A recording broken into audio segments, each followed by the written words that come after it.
नमस्ते बच्चों, कैसे हैं आप सब लोग? सब बढ़िया? ठीक। सब बच्चों, जैसा आपको पता है कि मैं अभी आपको वीडियोस देती जा रही हूँ जहाँ पे हम लोग चैप्टर्स के मार्किंग्स की बात कर रहे हैं, जो हम लोगों को हाल ही में गुजरात बोर्ड ने रिलीज किया है। अब इसके अंदर मैंने आपको मैथ्स स्टैंडर्ड और बेसिक का मैंने वीडियो आपको अपलोड करके दे दिया और आपने देखे भी होंगे, मैं उम्मीद करती हूँ। अब हम देखने वाले हैं साइंस के।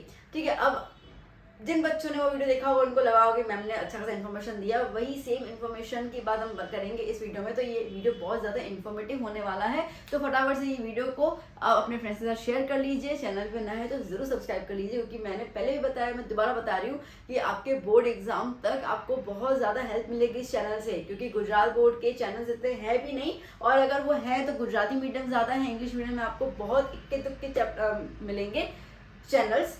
एंड मैं बोलना नहीं चाहूँगी, बट ये है कि आपको ये चैनल पे बहुत बहुत ज़्यादा इन्फॉर्मेशन मिलेगी, हेल्प मिलेगी, मेरा दावा है। तो please stay with me. And अब हम बात कर रहे हैं कि कौन सा चैप्टर कितने मार्क का है। तो जैसे आपको पता है कि हमारे पास दो टाइप के ऑप्शंस दिए हुए हैं मार्क्स को लेकर, एक रहेगा मार्क्स विदाउट ऑप्शन, रहेगा marks with option. And you know, जिन लोगों ने मेरा मैथ का वीडियो देखा है उनको ज़रूर पता चल गया कि हमें कहाँ ध्यान देना है। यस, विद ऑप्शंस वाले पे ध्यान देना है, मतलब कि हमें इस कॉलम पे ध्यान देना है, और यहाँ से हम पता कर सकते हैं हम लोग कितने मार्क्स जो है वो आराम से स्कोर कर सकते हैं किन किन चैप्टर्स को करके। तो आइए, अब जैसे अपने पास आ रहा है first chapter chemical reaction equation, वो सिर्फ 5 मार्क का आ रहा है। अब जितना मेरा अभी तक एक्सपीरियंस रहा है ना, चैप्टर नंबर 1 सब बच्चों को आता ही है। लाइक 99.9% बच्चों को चैप्टर 1 आता ही है, क्योंकि स्टार्टिंग यहीं से होती है ना। तो स्टार्टिंग जब 10th आता है तो सब लोग बहुत सारा सीरियस होते रहे, 10th आ गया, करना है, पेरेंट्स भी ये वो। तो स्टार्टिंग का 1 महीना ना काफ़ी सारा सीरियस मुझे देखने को मिलता है बच्चों के अंदर भी, और बच्चों के रेस्पेक्ट में पेरेंट्स के अंदर भी, टीचर्स के अंदर भी। फिर धीरे धीरे समय गुजरता जाता है, सब लीनियन होते जाते हैं। तो इसके लिए मुझे इतना जरूर पता है कि चैप्टर 1 जो है वो सब बच्चों को आता ही है। ठीक है, क्योंकि बहुत बार टेस्ट हो चुकी होती है, प्रैक्टिस हो चुके होते हैं। अभी आपका जब अक्टूबर में जो एग्जाम आया था उसमें आपने किया होगा, तो वो चैप्टर आपको आ ही चुका होगा। तो मैं ये पाँच बार तो मैं गिन के चल ही रही हूँ कि आपको आते ही हैं। ठीक है, तो आपका इसके अंदर 5 मार्क का रहता है। फिर chapter 2 acid base and salt, यार 10 मार्क का चैप्टर है ये। ठीक है, और चैप्टर में ऐसा कुछ नहीं है जो आपको ना आए। ठीक है, बहुत आसान है। देखो, एक टिप बता रही हूँ, जब हम केमिस्ट्री की बात करते हैं ना बेटा, केमिस्ट्री में आपको फोकस करना है केमिकल रिएक्शंस के ऊपर। बिल्कुल सही बोला मैंने और सही सुना आपने।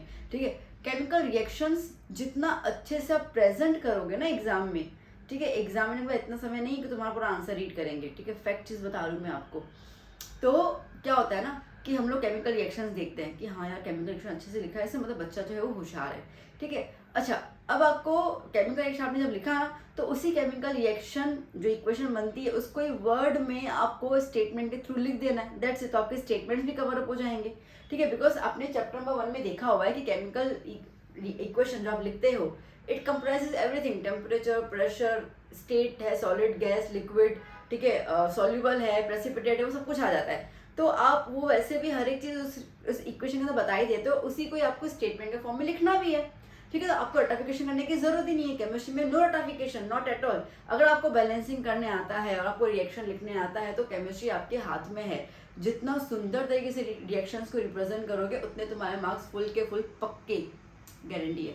ठीक है, तो इसके लिए जैसे chapter 2 acid base and salt है, तो इसके अंदर आपको चैप्टर ये पूरा 10 मार्क का आ रहा है, जिसमें देखो इसमें ना वो सॉल्ट्स वाला कॉलम था ना, उसमें से ज़्यादा पूछते हैं। ठीक है, जैसे ये हो गया ना अपना वॉशिंग सोडा का प्रिपरेशन बता दो। ठीक है, पीओपी ज़्यादा पूछते हैं, पीओपी का प्रिपरेशन, यूजेस, ठीक है, ये सब। तो वो वाले कॉलम में आपको 4 मार्क्स, सेक्शन डी के अंदर वो वाले क्वेश्चन आते ही हैं, आते ही और आते ही हैं। ठीक है, तो आप वो चीज़ कवर कर सकते हो। बाकी नॉर्मल चीज़ रहेगी। ठीक है, एसिड बेस के बारे में, डिफ्रेंसिएशन एसिड और बेस का, केमिकल रिएक्शंस भी बहुत इंपॉर्टेंट है वो चीज़ पे। तो ये मुझे चैप्टर मुझे नहीं लगता बच्चों को छोड़ना चाहिए। ठीक है, ये मैं पर्सनल अपने एक्सपीरियंस से बताती हूँ, और अगर ये चैप्टर आपने अभी किए भी हैं, ठीक है, आपके अक्टूबर में, तो आपको वो चीज़ पता भी है, तो आप इजीली उसको, अगर आपको कुछ छूट भी गया हो ना ड्यूरिंग दिस प्रिपरेशन, तो उतना पार्ट आप कवर करके पूरे 10 मार्क क्लियर कर सकते हो उसके अंदर। सेम हम बात करते हैं ऐसे मेटल्स एंड नॉन मेटल्स, ये भी बाबा 10 मार्क का है। ठीक है, 10 मार्क का चैप्टर है इसके अंदर। और इसमें आपको क्या करना है, इसके अंदर आपको वो वाला जो नहीं था टेबल था, कौन सा वो एक्सट्रैक्शन वाला, ठीक है, एक्सट्रैक्शन मेटल्स वाला टेबल नहीं था। ठीक है, लो कैल्सिनेशन, रोस्टिंग, स्मेल्टिंग, है ना, ये वाला टेबल कर लो। ठीक है, थर्माइट रिएक्शन, ये वाले जो कुछ क्वेश्चन है, हालांकि मैंने इसके इंपॉर्टेंट क्वेश्चन भी डाले हुए हैं। ठीक है, और चैप्टर 3 के शायद डालने मेरे को बाकी है, देख लेती हूँ, मैं प्लेलिस्ट में को याद नहीं है, अगर डाले हो तो ठीक है देख लेना, वरना मैं उसके चैप्टर 3 के इंपॉर्टेंट क्वेश्चन दे दूंगी आपको। ठीक है, तो वो वाले क्वेश्चन प्रिपेयर कर लेना, आपके चैप्टर 10 क्लियर है। अच्छा, मैं एक और चीज़ बता दूँ, जैसे क्लास 10 इंपॉर्टेंट वो बोर्ड इंपॉर्टेंट क्वेश्चंस की प्लेलिस्ट बनी हुई है 2023-24 वाले सेक्शंस में, ठीक है। तो आप प्लेलिस्ट को ज़रूर देखिए, उसके अंदर मैं सारे इंपॉर्टेंट क्वेश्चन जो बोर्ड में पूछे जाते हैं और अभी तक पूछे गए हैं, ठीक है, वो सारे क्वेश्चंस में डिटेल एक्सप्लेनेशन के साथ आंसर के साथ मैं आपको वो चीज़ बता दूँ, मैं आपको आंसर भी प्रोवाइड करती हूँ, ताकि आपको यहाँ वहाँ देखने की ज़रूरत नहीं है, टाइम वेस्ट करने की ज़रूरत नहीं है, ठीक है। तो आप ना वो वाले क्वेश्चन देखिए, आंसर्स दे रही हूँ मैं, लर्न कीजिए, लर्न कर लिया ना तो ये 10 मार्क आपके हाथ में है, ठीक है। आपको घबराने की ज़रूरत नहीं, क्या करना है ये मैं आपको दावे के साथ बोल रही हूँ। तो अगर आपने टेक्स्ट बुक क्वेश्चंस कर लिए प्लस मेरे इंपॉर्टेंट क्वेश्चंस कर लिए ना, आपको और कोई किताब उठाने की ज़रूरत नहीं है, ठीक है। बहुत सारे बोलेंगे विरज करना, ये करना, हार्दिक करना, कुछ करने की ज़रूरत नहीं, इतना कर लो आपका कॉन्फिडेंस लेवल हाई हो जाएगा, ठीक है। आप प्री बोर्ड का एग्जाम दे के देखना मेरे उन वीडियो से, आप लिटरली स्कोर करोगे, लिटरली आपके 20% इंक्रीज तो हो ही जाएंगे आराम से मार्क्स। तो चलो, तो अब metals and non metals 10 mark आया, ठीक है। कार्बन हाइड्रेट्स कंपाउंड 6 मार्क का ही, ओके। लाइफ प्रोसेस, अब अगेन ये वाला चैप्टर ना, ये वाला भी बच्चों को रटा हुआ होता है, ठीक है, क्योंकि स्टार्टिंग से इतना तो लंबा चैप्टर है, कोचिंग हो गया, ठीक है, यहाँ स्कूल होगा, तो सबसे पहले बायो वाली टीचर उठाई रही थी, पहला वाला चैप्टर बायो का यही है, ठीक है। तो बच्चे इतना उसका प्रैक्टिस करते, लर्न करते, ये करते ना, बच्चों को लर्न हो ही जाता है। तो ये वाला चैप्टर हो गया, ये वाला चैप्टर हो गया, ये तो बच्चों को आता ही है, ठीक है। तो 14 मार्क है यार, मजाक थोड़ी, 14 मार्क आपको मिल रहे हैं सिर्फ लाइफ प्रोसेस के चैप्टर के लिए। 80 में से कितने पासिंग चाहिए? 28 में से 14 आपको 50% मार्क्स नहीं मिलेगा। मतलब आप एक चैप्टर सिर्फ करके जा रहे हो ना, बिल्कुल अच्छे से मतलब अच्छे से, अच्छी डायग्राम, अच्छा लेबलिंग, अच्छा आंसर प्रेजेंटेशन, तो आपके 14 मार्क क्लियर है। मतलब आप तो एक ही चैप्टर में 50% मतलब पास होने के नजदीक आ गए। मैं पास होने का वर्ड क्यों यूज़ किया, बिकॉज देखो ये वाला वीडियो बहुत सारे बच्चे वो भी होंगे जो देखेंगे जिनको बहुत तकलीफ होती है आंसर्स लर्न करने में, साइंस के आंसर लर्न, तो ये एक तरीके का उनको एक सजेशन दे रही हूँ कि इतना भी कर लोगे तो आप पास होने के नजदीक आ रहे हो, ठीक है। अपना साल तो नहीं बिगड़ेगा, अपन को मेन तो कोशिश करनी है ना, जो एवरेज बच्चे हैं हमारे पास, ठीक है। फिर कंट्रोल कोऑर्डिनेशन 6 मार्क का है। रिप्रोडक्शन अगेन ये भी 10 मार्क है। अब रिप्रोडक्शन वाला चैप्टर काफी इंटरेस्टिंग है, बच्चों को मजा आता है। हालांकि जितना मैंने देखा 10th वाले बच्चे इसी इंतजाम में थे कब बायो वाली मैम जो रिप्रोडक्शन वाला चैप्टर शुरू करे, ठीक है। तो आपको इंटरेस्ट वहाँ पे आ ही जाता है, तो ये तो चैप्टर इंटरेस्टिंग का है ही, ठीक है। हेरिडिटी 3 मार्क का है, 3 मार्क में आपको बताऊंगी, ठीक है। 4-5 क्वेश्चन करने उसमें से आते आगे कुछ करने की जरूरत नहीं है, 3 मार्क तुम्हारा ये क्लियर। लाइट वाला चैप्टर रिफ्लेक्शन है, रिफ्लेक्शन अगर फिजिक्स का ही चैप्टर होता है तो पहले ये वाला चैप्टर बच्चों को आ ही जाता है, क्योंकि स्कूल में उठाया जाता है ये वाला चैप्टर। ह्यूमन आई 9 मार्क का, यार इसको मत छोड़ना है, बहुत easy chapter. Defects, myopia, hypermetropia, ठीक है, डिफेक्ट्स बताने हैं। ह्यूमन आई का आपको वो डायग्राम वो पूरा बताना है, ठीक है, वो पूरा आ जाएगा इसके अंदर, ठीक है। तो यार इस चैप्टर को तो छोड़ना मत प्लीज यार, ठीक है। 9 मार्क पूरा ये चैप्टर फिजिक्स में है, बट ज़्यादातर ही बायो जैसा ही चैप्टर है, कुछ है ही नहीं इसके अंदर। इलेक्ट्रिसिटी 10 मार्क का है, ये चैप्टर थोड़ा सा डिफिकल्ट रहता है बच्चों के लिए, ठीक है। तो इसमें आप थ्योरी क्वेश्चन कर लेना।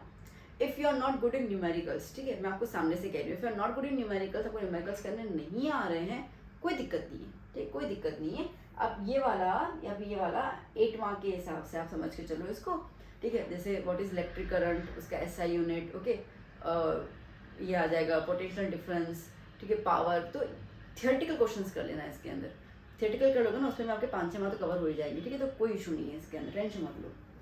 फिर हम बात करते हैं magnetic effects of electric current, 5 और 8 मार्क का है। अगर ये चैप्टर बच्चों को ज़्यादा मज़ा आता नहीं है, बट हाँ इसमें एक पॉजिटिव पॉइंट ये है कि इसमें कोई न्यूमेरिकल नहीं है, ठीक है। ये वाला फिजिक्स का वो चैप्टर, इसमें कोई न्यूमेरिकल नहीं है। तो अगर आपको थियरी ग्रैब करना आसान लगता है ना, थियोरेटिकली आप दिमाग को शार्प है, तो आप ये चैप्टर को ऑप्ट कर लेना, आराम से हो जाएगा, ठीक है। थोड़ा सा वो Fleming right hand rule, left hand rule, ठीक है, ये थोड़ा आपको देखना पड़ेगा। अगर आपको फिजिक्स समझाने में अच्छा टीचर मिल गया ना तो ये चैप्टर बहुत आसान लगेगा, नहीं तो मैं तो समझाई दूंगी। फिर हम बात करते हैं अवर एनवायरनमेंट। यार मतलब सीरियसली जब मैं ये मार्किंग स्कीम देख रही थी ना बच्चा, मैं कह रही थी अवर एनवायरनमेंट और वो भी 10 मार्क का। मतलब मैं तो कोचिंग में मेरे बच्चों को बोलती हूँ अवर एनवायरनमेंट में तो यार तुक्का फेंको यार, करना क्या है उसके अंदर, ऐसी कोई चीज़ नहीं है जो तुमने अभी भी सीखी हो। बायोडिग्रेडेबल, नॉन बायोडिग्रेडेबल, ठीक है, ये सारी चीज़ें एनवायरनमेंट, टॉपिक लेवल्स, ये बचपन से हमको बताया गया ना, ठीक है, बचपन से बताया हुआ है भाई, चूहे को बिल्ली खाती है, बिल्ली को ये खाता है, ठीक है, उसको वो खाता है, सब कुछ पता है, अपने को चेंज पूरी पता है। इसके आपको 10 मार्क मिल रहे हैं चैप्टर के, मतलब कोई बेवकूफ़ी होगा अगर ये चैप्टर छोड़ रहा है तो।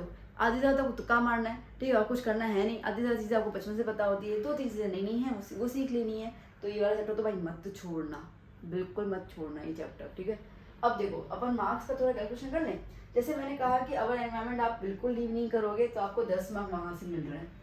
अगर आपने बिल्कुल अच्छे से क्वेश्चंस प्रिपेयर कर लिए टेक्स्ट बुक के and plus the important question जो मैं आपको दूंगी, प्लस जो गाला भी आएगी, तो स्कूल में गाला तो प्रिपेयर करवाते ही है, ठीक है, फैक्ट तो फैक्ट ही है, गाला करवाते ही प्रिपरेशन में है, मैं भी करवाऊंगी आपको, प्लस एक्स्ट्रा क्वेश्चन भी दे रही हूँ। तो अब इतना सब कर लोगे, आपको क्या लगता है आपको 10 मार्क, अरे टीचर आपको 2 मार्क एक्स्ट्रा दे देंगी, ठीक है, अरे इतना अच्छे से कर लिया तो आप देखो 10 मार्क तो आपके यहाँ हो गए। मैंने कहा कि ह्यूमन आई को मत छोड़ना, बहुत ईजी है, बहुत ईजी चैप्टर है, ठीक है, 9 मार्क्स हमारे यहाँ पे आ गए। लाइट रिफ्लेक्शन है, रिफ्लेक्शन 8 मार्क का है, बट अगेन इसमें बच्चों को दिक्कत तो आती है ना, जब वो रे डायग्राम बनाने वाली बात होती है, न्यूमेरिकल्स होते हैं, तो ये वाला चैप्टर एक्चुअली मैं इसका स्टार हटा दूँ क्योंकि बच्चा कंफ्यूज हो जाता है इस चैप्टर के अंदर, ठीक है। और मुझे ये भी पता है कि आप ना एक काम कर सकते हो, अगर आपको फिजिक्स के अंदर ऑप्शन में जाना है ना, ठीक है, तो अगर आपको लाइट रिफ्लेक्शन और ये अच्छा नहीं है उतना, then go for the magnetic effect, दोनों में से कोई एक चैप्टर उठा लो, ठीक है। अगर आपको इतना आप स्कोर नहीं, आप एवरेज बच्चे हो ना, ठीक है, तो आप इस तरीके से स्कोर कर सकते हो, तो आप कोई भी एक चैप्टर उठा दो 8 मार्क का, हालांकि अभी मैं इसको लीव कर रही हूँ, ठीक है। हेड डी के 3 मार्क तो आपको करने ही करने हैं, तो ये हो गए 19, 19 और 3 कितने हो गए 21, 21 मार्क तुम्हारा यहाँ पे आ गया, ठीक है। रिप्रोडक्शन 10 मार्क करना ही है, छोड़ना मैं बिल्कुल मत छोड़ना इस चैप्टर को, तो 31 मार्क्स तुम्हारे यहाँ पे आ गए, ठीक है। कंट्रोलिंग कोऑर्डिनेशन में देखो ब्रेन में तो आ ही जाएगा, चलो अभी मैं इसको लीव करती हूँ। लाइफ प्रोसेस 14 मार्क का है, ठीक है, 14 मार्क तुम यहाँ पे कर लो, कितने हो गए 45, ठीक है। 10-10 मार्क मैंने आपको ये बोले, 10-10 20-20 और 5-25, ये तो करनी है। केमिस्ट्री का ये वाले चैप्टर क्या छोड़ के करोगे, लो 70 मार्क तुम्हारे यही क्लियर, 70 मार्क बोल रही हूँ मैं आप लोगों को, ठीक है। और मैंने आपको चैप्टर करवाए कितने में, मैं खुद भूल गई कितने करवाए मैंने, एक ये करवाया, ठीक है, 10 ये हो गए, ह्यूमन आई का 9 मार्क का मैंने करवाया, ये वाला इस पर तो मैंने ऑप्शन दिया, वो तो ऑप्शन में गिना भी नहीं है, बोलो, ठीक है। ये हो गया, ये हो गया, कितने हो गए 1 2 3 4 5 6 7 8, लो 14 चैप्टर है, उसमें से तुम 8 चैप्टर कर रहे हो, 6 को लिटरली छोड़ रहे हो, मैंने आपको तो वो 6 गिने ही नहीं है, ठीक है। तो आप अगर वो इतना भी कर रहे हो तो आपके 70 मार्क क्लियर, 80 में से 70 मार्क क्लियर हो गए आपके सिर्फ और सिर्फ 8 चैप्टर करने पे, बोलो है ना मजे वाली बात। तो अब मेरी क्या क्या बात मानोगे, अब मेरी पहली बात ये मानोगे कि ये तो देखो स्टार मैंने लगाया, मेरे जनरल ऑब्जर्वेशन के थ्रू मैंने ये चीज़ सोची कि बच्चों को ये चैप्टर इजी लगते हैं, आ जाते हैं, ठीक है। तो इसके लिए मैंने ये स्टार्ट किया, सब बच्चों का अपना अपना क्राइटेरिया होता है, ठीक है। तो आप ना अपने इसका चैप्टर देखो आपको क्या अच्छा लगता है। अच्छा एक और चीज़ बताओ, देखो कुछ बच्चों को है ना केमिस्ट्री बहुत अच्छा लगता है, फिजिक्स पसंद ही नहीं है, लर्न ही नहीं कर पाते, मज़ा ही नहीं आता है, कोई दिक्कत नहीं है। अब सेक्शंस में जाओ, जैसे केमिस्ट्री आपके पास 4 चैप्टर है, 1 2 3 4, ठीक है। ये 4 चैप्टर कितने हो जाएंगे मिलाकर 31 20 20, हाँ 31 मार्क्स तुमको सिर्फ केमिस्ट्री में मिल रहा है। मतलब कि अगर आप सिर्फ केमिस्ट्री के 4 चैप्टर कर रहे हो ना बेटा, 80 पे 27 पे 28 मार्क्स पासिंग है 80 में से, आप सिर्फ केमिस्ट्री करके जाओ, सिर्फ केमिस्ट्री, फिर भी आपको 31 मार्क का पूरा क्राइटेरिया मिल रहा है, बता रही समझ में, ठीक है। तो या तो आप इंडिविजुअल चैप्टर के ऊपर जाओ, जैसे मैंने ये चैप्टर्स काउंट किए, ठीक है, फिर आप कैलकुलेशन में जाओ और आप देखो कि आपको अभी तक अपने एनालाइज करो कि भैया मैंने फर्स्ट टर्म एग्जाम दिया, ठीक है, किसी को नहीं बताओ, खुद से तो तुम सच बोल सकते हो ना, ठीक है। तो खुद से सच बोलो कि भाई मैंने ये चैप्टर अच्छे से किए हैं, मुझे इनमें फुल मार्क्स ही मिले थे। तो जैसे मार्किंग स्कीम सबने बताई मेरे को, ठीक है, अगर मैं उस हिसाब से कैलकुलेट करता हूँ तो इतने मार्क्स तो मेरे क्लियर हो गए, तो आपका विजन क्लियर है कि मैं इतने मार्क्स तो स्कोर कर ही रहा हूँ 80 में से, ठीक है। अब कितने चाहिए, अब तुम्हें और कितने चाहिए, या तो पास होने के लिए या तो अपने परसेंटेज को इंक्रीज करने के लिए, ठीक है। सब बच्चे को अलग अलग होता है, एनालाइज दैट, फिर आप उस पर फोकस करो, ठीक है। एक ये मैंने ऑप्शन बताया। दूसरा ऑप्शन ये है कि जैसा कुछ बच्चों को बायो बहुत ईजी लगता है, लर्न ही करना है, डायग्राम ड्राइंग उनकी अच्छी होती है ना बहुत, तो जिन बच्चों को बायो बेहद पसंद है, ठीक है, मतलब पहला अगर बोलो ना भाई चलो बेटा आज साइंस लर्न करना है, तो उनका पहले तुम्हारे बायो करते हैं ना आज, तो उनको बायो बड़ा अच्छा लगता है। तो अगर बायो अच्छा लगता है तो फिर बायो में एक भी चैप्टर छोड़ना मत, हाँ। तो जैसे कि चैप्टर 5 6 7 8 ये 4 चैप्टर आपके बायो के आ गए, ठीक है, मतलब 14 6 20 20 और 10 30 30 और 3 33, 33 मार्क आपके यही क्लियर। आई बात समझ, या तो आप सेक्शन वाइज जाओ, ये तो चैप्टर बिल्कुल 10 वाला मार्क जो है लास्ट वो तो छोड़ना ही है, ठीक है, उसको तो मैं बोलूँगी नहीं कि सेक्शन में गिनो, ठीक है। तो ये वाला आगे क्यों एनवायरमेंटल साइंस में आता है, बहुत सारी चीज़ें उसको बायो में भी ले लेते हैं, डिपेंड ऐसे कुछ फर्क नहीं पड़ता, ठीक है। तो आप इस तरीके से आप खुद को एनालाइज करो, बात समझ में आ रही है।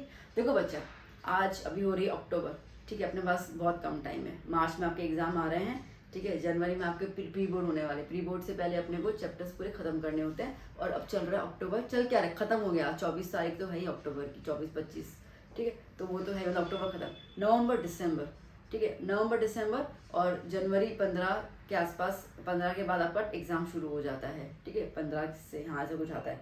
तो देखा जाए तो बेटा अपने पास से 2.5 महीने हैं, ठीक है। अब 2.5 महीने में अगर आप मेहनत नहीं करोगे तो कब करोगे, अब तो करनी पड़ेगी ना, अपना आधा साल तो निकल गया, ठीक है। तो ये 2.5 महीने में, अब मैंने बोला 2.5 महीने, और यहाँ से 2.5 महीने पूरे मर गए, ऐसा मत करो, चिल, विजन क्लियर रखो अपना, जितना क्लियर विजन होगा। देखो अपना मिरर होता है, और अगर मिरर में धूल लगी होती है तो हम ना खुद को अच्छे देख नहीं पाते हैं, ठीक है, बट यहीं पे जब पूरा मिरर साफ होता है तो कितना अच्छे से हम खुद को देख पाते हैं, सेल्फी भी लेते हैं, ठीक है। तो इस तरीके से क्या करना, विजन क्लियर करो, ठीक है। अपने आंखों के आगे जो पर्दा लगा हुआ है ना वो हटाओ, अभी मस्ती वस्ती का थोड़ा फोकस करो। फोकस ये करो कि अब आप टेक्स्ट बुक उठाओ साइंस की, पहले तो ये सारे के सारे मार्क्स लिख दो उसके अंदर, और लिखने के बाद आप देखो कि अभी अगर आप आज से शुरुआत करते हो पढ़ाई करने की तो कितने कितने चैप्टर्स कवर कर रहे हो जो तुम्हें बेहद पसंद है, मैंने आपको बता दिया कैसे करना है, ठीक है। वो कर लो, मार्क्स कैलकुलेट कर लो कि इतने इतने चैप्टर मुझे बेहद पसंद है, ठीक है, जिसमें पढ़ने मज़ा भी आता है, लिखने में मज़ा भी आता है, मुझे पता है कि ये मैं लिखूंगा तो मेरी आधी मार्क भी कहीं पे भी कोई टीचर काट ही नहीं सकता है, ठीक है। अगर आप ऐसा चीज़ करते हो तो इससे आपका विजन क्लियर हो जाएगा। 80 मार्क्स में से, भाई समझो 80 मार्क्स में से मेरे 30 मार्क्स तो क्लियर हो गए, वाह, ओके। तो टेंशन होने का, फेल होने का टेंशन खत्म, ये क्लियर हो गया। अब तुम्हारे काबिलियत के ऊपर ये है कि तुम कितने परसेंटेज लेना चाहते हो, 90, 80, 75, 60 कितने, उस हिसाब से आगे और चैप्टर्स को ऐड करते जाओ, ठीक है। बात आई समझ में।